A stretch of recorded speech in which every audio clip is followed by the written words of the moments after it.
You had obviously mentioned Franklin Roosevelt, and I mean, there's so many books on Franklin Roosevelt and the Jews, and there's obviously the ones that are extremely negative, condemning, and actually ones that are not so condemning of Franklin Roosevelt. He was trying to win the war, and that was the main thing, etc. Franklin Roosevelt, Zionism. How does that play out? So indeed, they joked that the Jews have three Welten. Welten is Yiddish for worlds: Die Welt, jene Welt, and Roosevelt. This world, the other world, and Roosevelt. And in Jewish districts, from Brooklyn to Beverly Hills, from poor Jews to wealthy up-and-coming Jews, Franklin Roosevelt often won 90% of the vote. And he was seen as the great savior.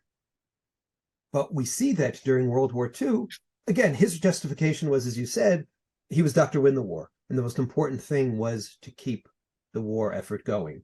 And he also knew that many, especially Southern members of Congress, were anti-Semitic and anti-war. And he didn't want the war to become a war for the Jews. And just as they had tried to call the New Deal the Jew deal, he didn't want it to be a World War Jew.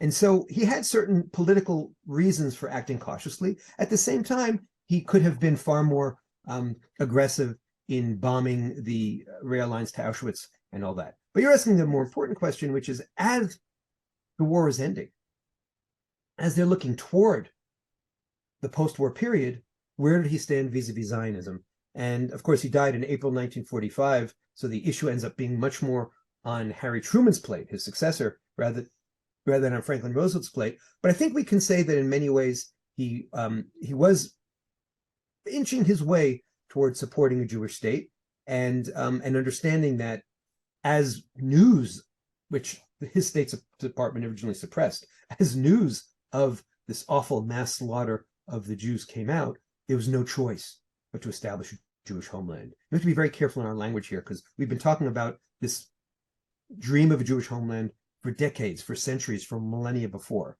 And it's Palestinian propaganda to say that it's only because of World War II that the Jewish state was established.